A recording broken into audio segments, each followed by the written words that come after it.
when I should have left myself alone.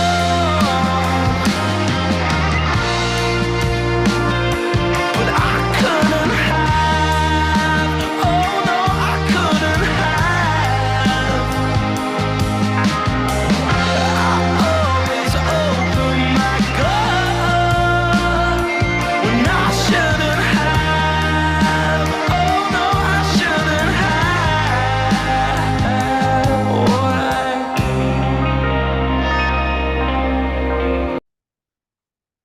Mate, I really appreciate you doing this and you allow me to talk to strangers on the internet. It's a strange thing. Joy of the internet, right? Yeah, I mean, parents usually say kids don't talk to strangers, especially on the internet. And here I am, paying bills. It works for you. It works for you. We summon strangers to drive us places from the internet now. So like the times have changed. It's weird, right? And you can even order them and they pick up like your 7-year-old and take them to school. And it's like, dude, you don't have a fucking clue who this is. Very trusting people these days. It's scary. I'd just give them a push bike. There you go. Figure it out. Yeah, exactly. But mate, why roll around and try and choke people out? Oh man, jiu-jitsu. Okay. I think what draws me most to jiu-jitsu is the fact that it is an ever-evolving chess match, right? So like the puzzle pieces only fit in certain ways, but then things just move and they change within a split second, right? Like if your right hand is like overextended by an inch, it's going to change the game and where you can go from there. So it's this ever evolving game that just keeps you on your toes. And I'm obsessed with solving it. It's unsolvable. Like this, it's impossible, but it's as much mental as it is physical. And I think that that's the best combination that keeps people obsessive with the sport, because you're either in or you're out. It's rare to find the people in between. You kind of have to be obsessed. Does that mean you got to be a bit of a nut job?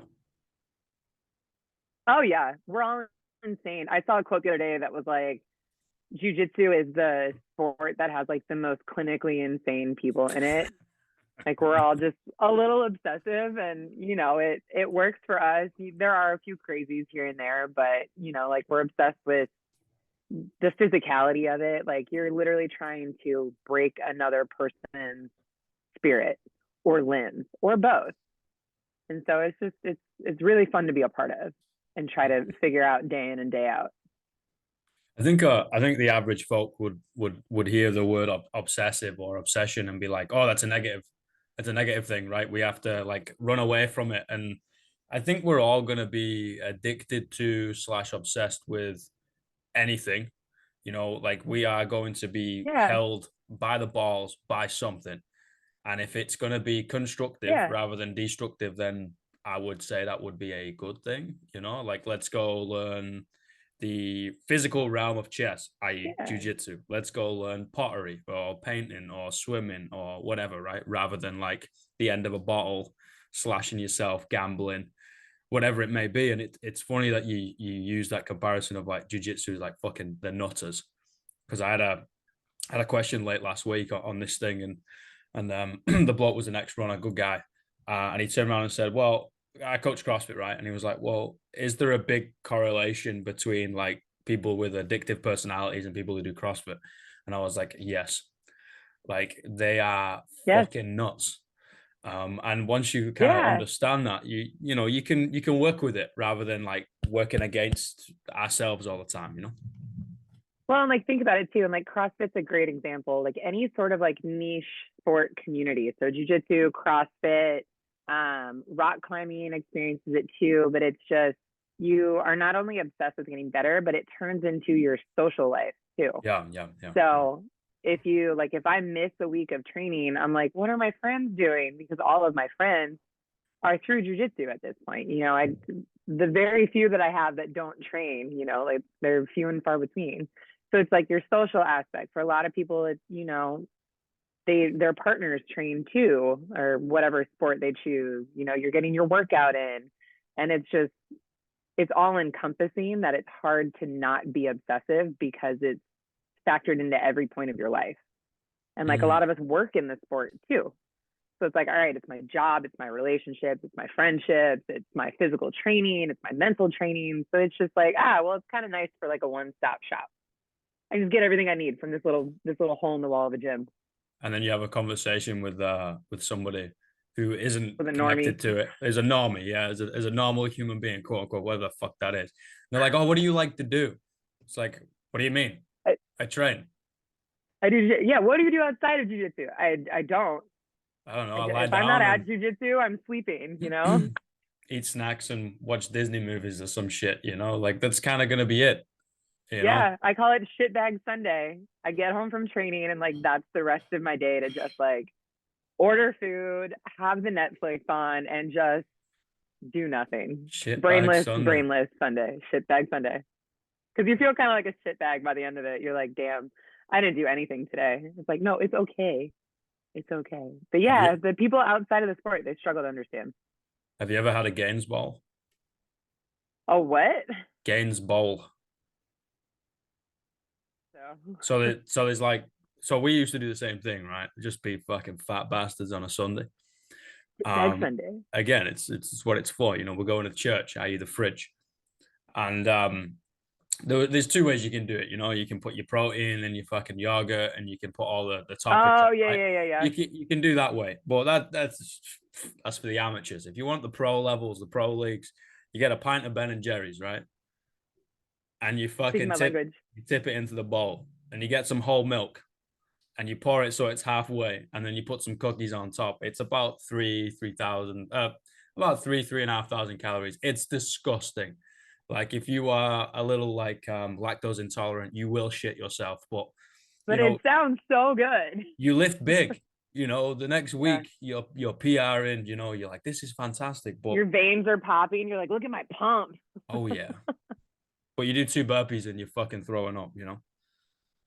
So it's there are pros and cons to it. Yeah, give or take. It's like where is the line?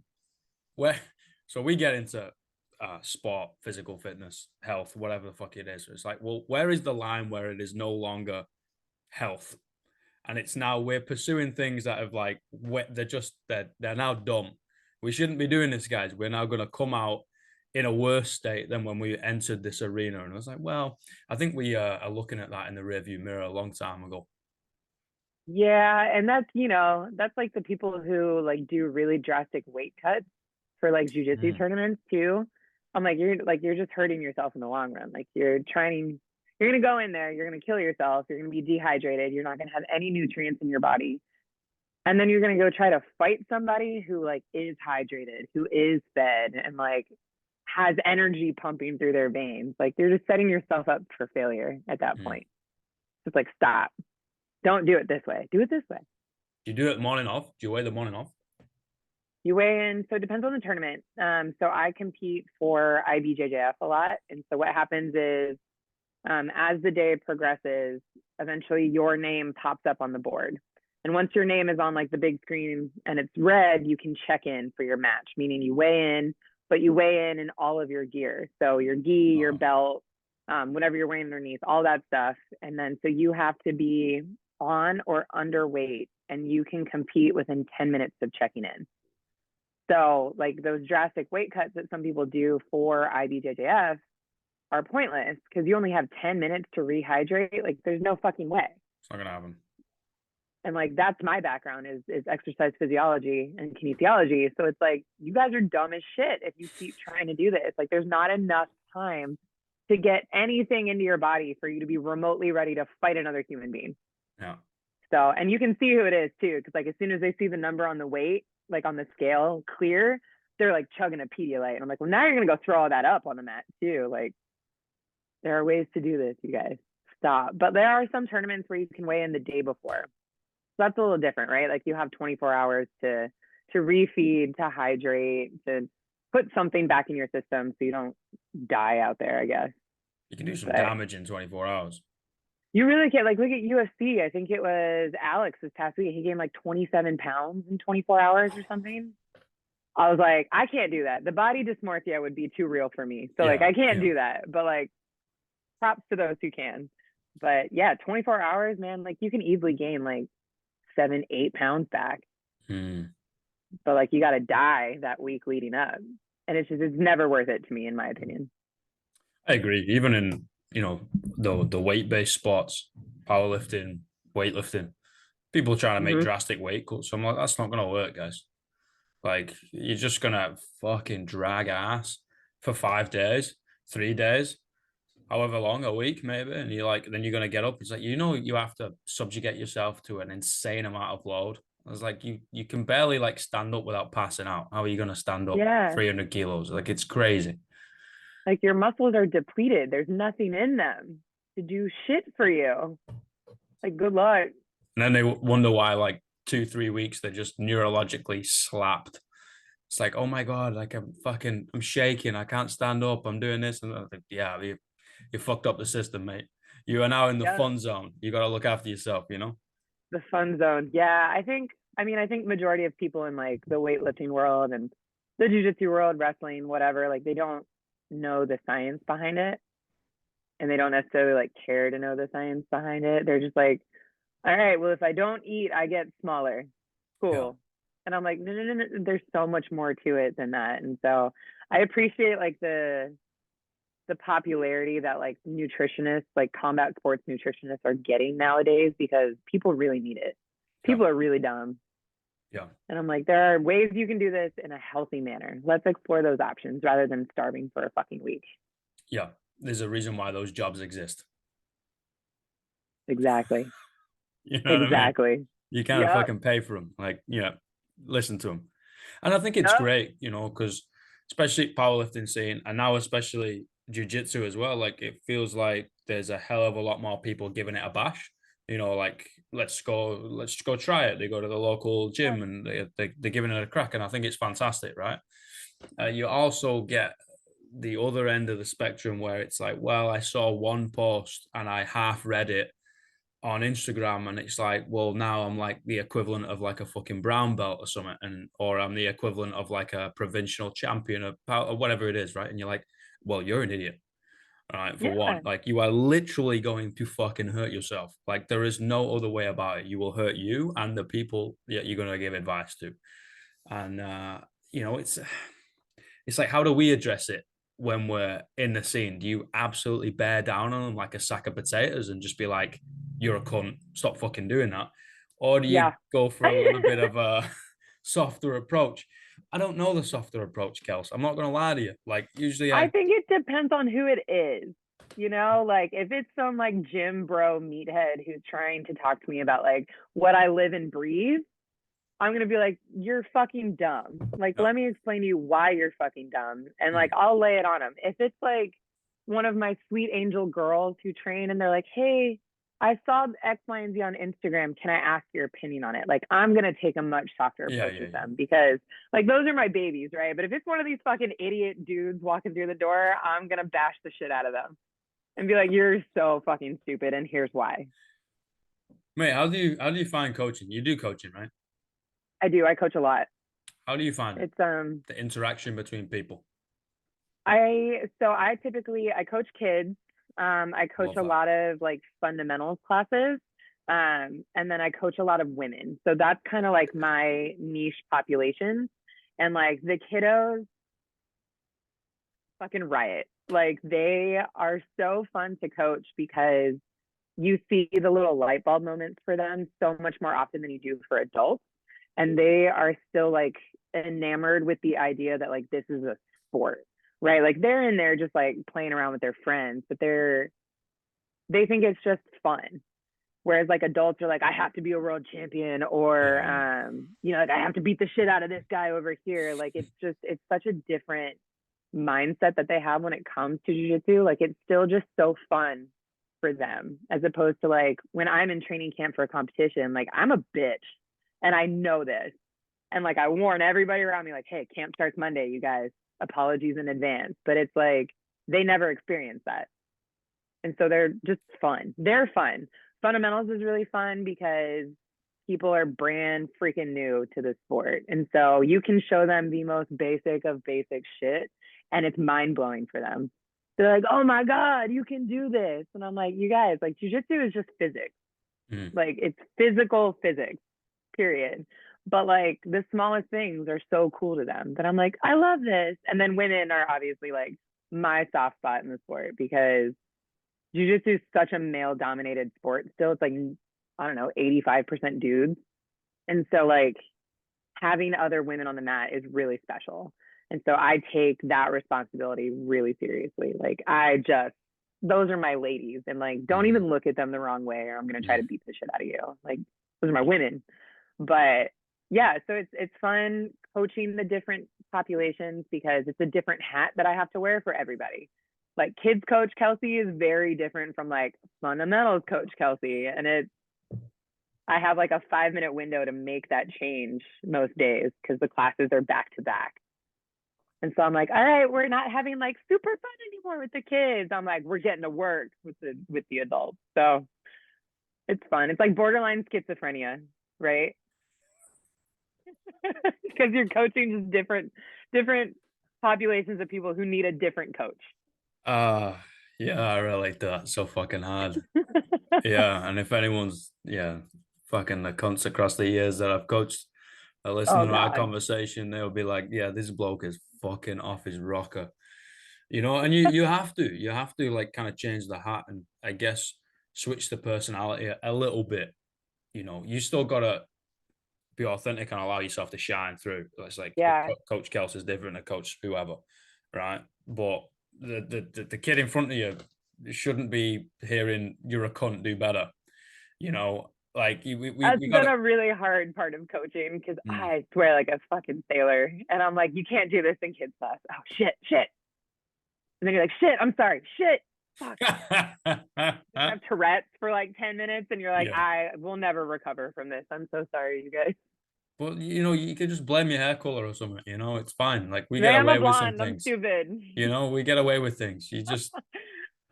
Or you just say it with confidence and, you know, fuck it, I'm going to do it. I'm going to poke you all in the ribs so one of you doesn't feel, you know, singled out. I was talking to somebody about that yesterday. Like it's like kind of like being a salesperson, right? Like if you can teach anything with the right amount of confidence, like they're going to believe you. Like I could teach some absolute trash technique and be like, this is called a crocodile lock and it's going to work on everybody. And as long as that's presented in the right way, they're going to be like, dope, I'm going to hit a crocodile lock today. Like that's not a thing. That doesn't exist. They don't fucking know that because if it's coming out of my mouth and I'm saying it with such like confidence to it, it's a thing now. So it's fun. Like I love the challenges there. That's why there's a lot of cowboy coaches, right? You know, there's fucking cowboy builders. Well, there's fucking cowboy coaches. Mate, I've seen people spot a deadlift. Like from the fucking front, mate. Like you got the bar, you're trying to lift it, right? And I've got my hands underneath your chin. Honestly, like if you want to wind me up within the space of a millisecond and make me chuck dumbbells across the room and have colorful language, do dumb shit like that, man. Like it's just, oh my God, you know, and it's I guess the cream will always rise to the top. You know, but when you're dealing with a physical medium and people can actually get hurt, plus I want to caveat, it's teaching life through the medium of fitness, right? And fitness can be in many different forms. It could be rolling on the mat, getting sweaty and geese, or it could be like, here's a dumbbell or a burpee or whatever, or Zumba or whatever the fuck it is. And it's like, but we're actually dealing with a lot of things that's going on with them upstairs. We might not know that, they might not know that, but we're going to end up coming to that realization within the relationship being built later on. And it's like, if we don't take our job seriously, or if we give them a shite technique and they end up getting fucking hurt, then we can't help them mentally. And that's why I fucking love what you do when you turn around and said a big string to your bow is helping chicks. I'm not saying that they need more help here. It's like, well, you have now created a space and an environment in which they can express themselves in a positive way under like supervision. So they're helped. If they end up in a bad spot, you're right there. You can fucking pick them up. mentally, physically, Exactly. emotionally. And it's like, this is it. This is what we're doing. You know, we don't make world champions. That's 0.0000001%. And it happens. But like the majority of how we pay our bills is the average folk on the street. Yeah, like jujitsu people are notoriously broke, right? So like chasing world champions is never gonna get you paid, period. And so like a lot of my women's seminars or women's classes that I, have the opportunities to go teach, I do a lot of like, typically at the end we do like a Q&A kind of deal. Love that. And like a lot of these women are like fresh competitors to the sport, or they're fresh to jujitsu. And so they have a lot of questions and stuff. And so I think a lot of my role is just so beyond the physical of jujitsu that it's like, I've been in this sport long enough, and like I did not always have like female mentors when I started. I do now, who are fabulous, but like I didn't always have that. And so to be that person for them, that they feel comfortable asking those questions and stuff like that, it's like, most women in the sport have experienced some level of something. Like if you're on the mat with 10 women, guarantee you've all had some general same human experience within jiu-jitsu. So being able to like have that open forum where they can ask questions, they're comfortable asking questions that maybe they can't ask their male professors or whatever. And like helping them with mindset around jujitsu, like, hey, this sport's really fucking weird. And I get that. Like we're in weird positions. There are some days where you're the only chick in class, and so your only option are like these giant sweaty men who are putting you in positions that like look really bad, but it's just a sport. So it's like how to get over those mental hurdles is one of my favorite parts of coaching. It's like, yeah, I can teach you physical stuff. I can teach you technique all day. But like, I want to make sure you have the right mindset in the sport more than anything, especially if you're going to go compete too, because that's a whole fucking animal of its own. But jiu-jitsu is hard, and it's even harder for women because we're just so outnumbered every single day. I call it a sausage fest every time I walk in the gym and I'm the only chick. I'm like, all right, sausage fest Monday, let's go, but like point where I can hold my own against dudes. Yeah. Not all of these women are there yet. So it's like, okay, let me help you get to the next step of being able to do this shit and do it confidently without walking in there and being like, oh God, I'm the only girl. It's like, hey, I'm the only girl today. Let's fuck some dudes up, I fucking love that. And it's almost bringing everybody to the same line mentally. It's like you're gonna walk into some rooms, right, where like you're not the smartest, you're not the fittest, you're not the strongest, you're not the fastest. They're gonna be fucking rooms, but we should all mentally be on the same wavelength and like be equal. I was like, well, yeah, if we all go through a physical test, yes, but you can rank us fucking top to bottom. That's gonna happen. It's called fucking evolution, right? But it's like Exactly. mentally we should be equal. We can't be under the thumb, whether that's from somebody else trying to assert a little bit of dominance or whether that's yourself kind of chopping yourself off at the foot. You know what I mean? It's like, well, no, we gotta, where's this line? Where's this like line that we can't see, but we have to draw in the room and bring everybody towards it. And it's gonna look different for everybody. And fuck, I love that, man. Like it fucking fires me up when I got one chick in the room, like a morning. I coach a lot of the mornings. Like 6:30 usually there's like there's like one tish that kind of rocks up, one lady rocks up, and there's a fucking load of dudes. And I'm like, all right, you're the captain of the ship. If they fucking step a toe out of line, you drop the fucking hammer. You nail them. Nice. Brilliant. But like being able to give her that responsibility, like it may, like to the outside world, it's going to seem like such a small thing, but to her that means the world. It's not small, man. And it's so nice. Like within my gym, within my home academy, like we have like a right of way kind of rule. Like the upper belt has the right of way when you're rolling. If you roll into like if there's 2 blue belts rolling and they roll into 2 brown belts, like the blue belts generally have to move. Like there's caveats to all of it, but whatever. But it's gotten to the point where like, look at people if they're getting too close to me and they're like, we got it, we'll move. Well, thank you. And so it's nice to feel like I have some level of authority within that room.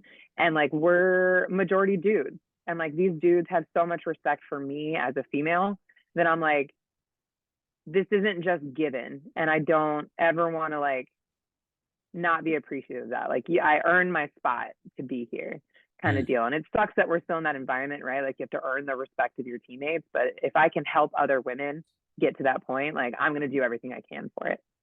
Cause Mm. like, yeah, you're a fucking badass. Like you're on this fucking mat. Let's go. Let's beat the shit out of dudes.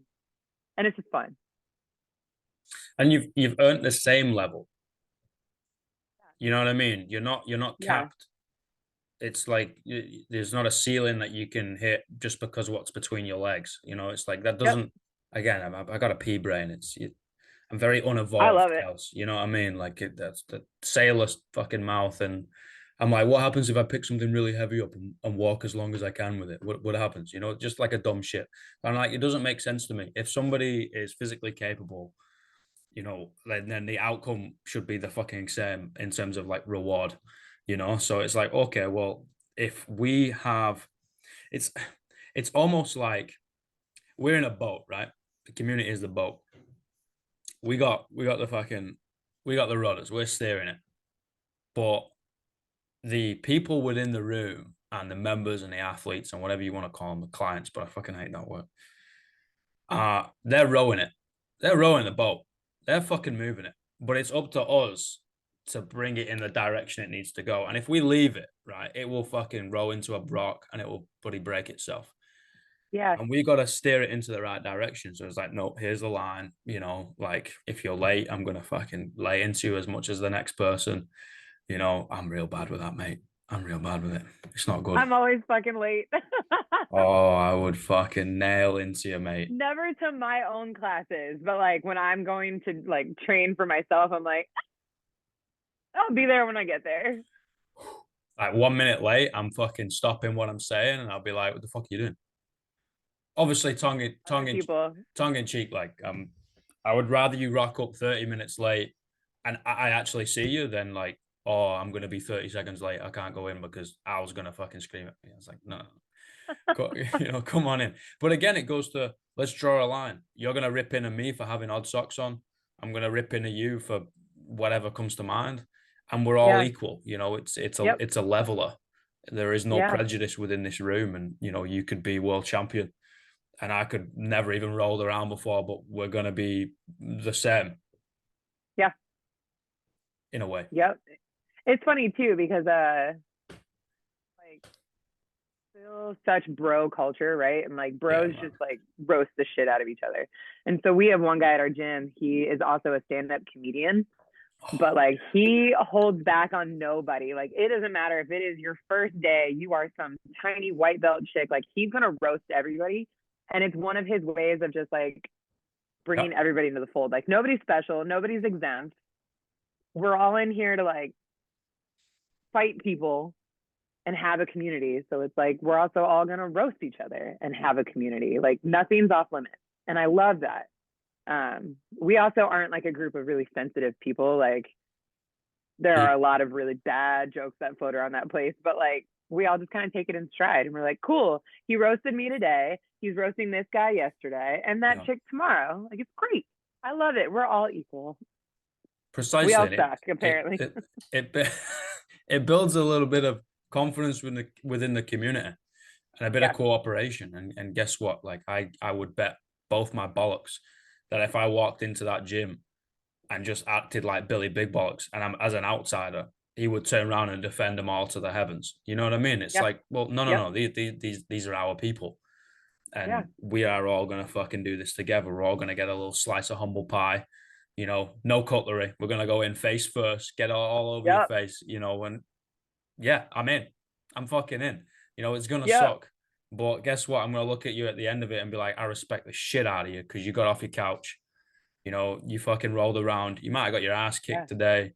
You know, you might not have finished the workout. You might have thrown up. You might have cried. Who cares? You fucking here swinging. You know what I mean? Like, Exactly. And that, you know, people like to give you excuses, right? Like they want to get in shape before they start jujitsu, or they want to get in shape before they start CrossFit or weight training or Olympic lifting, anything of that sort. And it's like, do you not understand that that's like a really happy side effect of starting all of these sports? Like that is how you get in shape. What do you mean you need to get in shape beforehand? Like just fucking show up. Stop talking about it and go do it, you know? Like let's go. Get off your fucking couch. Your couch. Yeah, it's going to be hard. It's supposed to be hard. If you're like one of those people that wants everything to be easy, then like physical fitness is not for you. Sports are not for you. Go play fucking golf. I don't know. Like that's where I see like I want to do something, but I don't actually want to be like physically active about it. It's a like, cool, business hop on event. a cart, go like hit some fucking balls and call it a day. But like Yeah. do something. Yeah.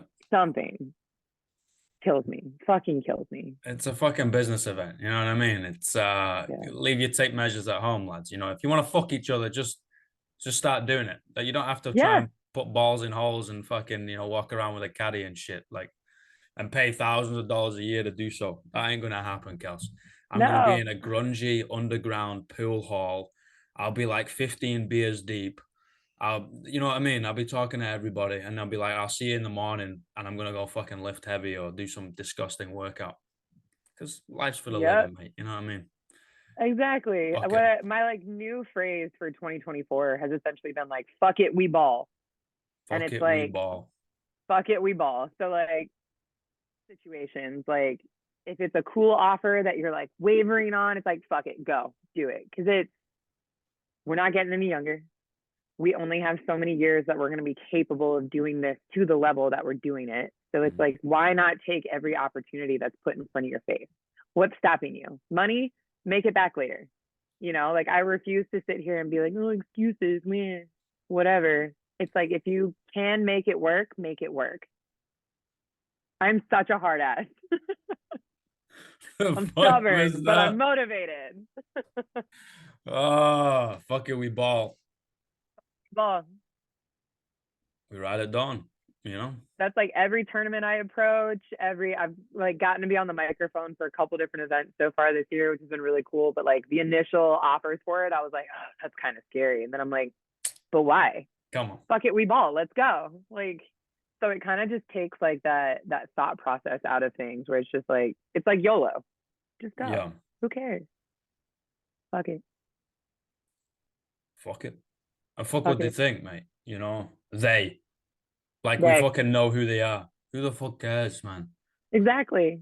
Like Life got so much better when you stop worrying about the rest of the fucking world. I and don't give a shit. when you try and make a bunch of friends, you know what I mean?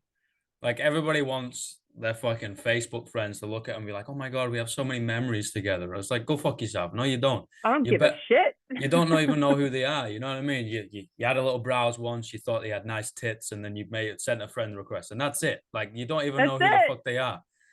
And it's like, ride or dies only. Ride or dies only.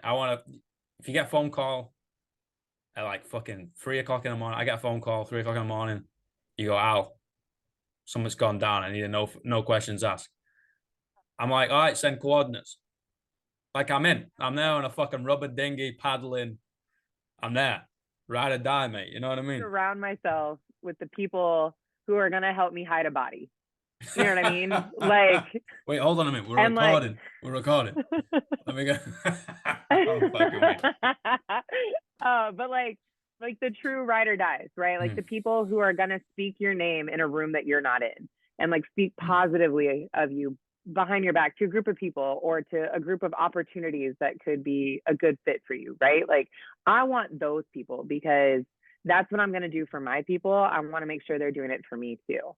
And I've really spent like the last few years kind of like cutting out the dead weight of like the friends that talk to you when it's convenient for them, but not for you. Like those kinds of people that I'm like, if I have to continually like work on maintaining this friendship when it's not like a natural connection, like I don't want it because you're not the person I can call at 3 o'clock in the morning and be like, I need help, And so like, I'm grateful for the ride or dies that I have in my life because I know that these people are like the people. And Yeah, one of my friends, she told me a few weeks ago because she was having like relationship issues or whatever, and I was like, you're fucking worthy, bomb ass chick, like this guy ain't shit, you call me if you need help hiding the body kind of deal. And she was like, I don't think you understand like how fierce of a friend you are. And I was like, girl, once you are in with me, like you are in, I will do whatever I can for you, but like I want the same in return. Like I understand I'm a very intense individual, but like I'm also surrounded by intense individuals. I love those kinds of people. But intense doesn't need to be bad, mate. You know what I mean? If that's who the No, fuck you yeah, are, like you don't have to be everybody's passionate, cup of if you tea. will. I'm not everybody's cup of tea, and I'm fully aware of that, and I'm okay with it. It took me a while, but like, I'm okay with it. Yeah, man. Fuck. Because you can be other people's fucking whiskey. You know what I mean? You got to take that shit neat. Yeah, Leave the ice cubes in like the fucking freezer. I ain't having that. Don't water that bad boy down. I love when I hear that people are like, "Oh, I heard so and so like doesn't really like you that much." I'm like, okay. What do you want me to do I'm about not losing sleep over it, but like it? I also think I'm fairly easy to get along with. So like it says more about them than it does about me. 100%. I just don't care anymore. I don't care. You're still gonna I have wish that fucking Cuban cigar at the end of the day with a middle finger up in the exactly. in the air. You know what I mean? Like nothing really changes. Exactly. No, nothing changes. Like someone else's opinion of me is never gonna change my trajectory in life. Because like what does it mean to me? Nothing. It's not gonna affect my sleep patterns. It's not gonna change my day. Like, okay. I don't think everybody needs to get along with everybody. Mm, You don't like somebody, you don't like somebody. It's fine. It's not the end of the world. Who cares? mm. There are billions of other people out there. I'm sure there's Go a find hit. your own. I'm sure there's a hit squad out there trying to track me down, but I've got a massive sign telling them where I am. I send the back signal out. Come get me, motherfuckers. I'm here. What'd you do? But no, don't worry about it. We're To the all on grave. a journey. To the grave. It's gotta be ride or die, mate. You know what I mean? Like, I'm still fucking here. It must have worked, It's working. mate. Not dead I'm yet. not dead yet. Every day, I actually spoke about this with a very close friend of mine, I call him family, and he's like my big brother. And I was like, every day past 19 has been on borrowed time, mate. So you might as well fucking live life. You know what I mean? Like borrowed Fuck time, it, so we you ball. might as well fucking do it. Fuck it, we ball, mate. You know what I Fuck it, mean? we ball. Yep. Ah, It's gonna catch on. It's gonna catch on, I swear. It's the 2024 catchphrase. man, I appreciate this so fucking much. Zim's gonna kick me out. We only got 40 minutes, but I gotta come to California and roll around and learn how to do this fucking human chest thing. Come through. It is absolute best. It's the best. I mean, Fuck there's yeah, gyms in Auckland too. So, there is. throw a gi on, get up in there. When I was in New Zealand, I wasn't in jujitsu yet, so I'm like sad about that. But it's a goal of mine to get back there and train throughout the country because there are some really dope gyms throughout New Zealand. Well, if you want to, I know some people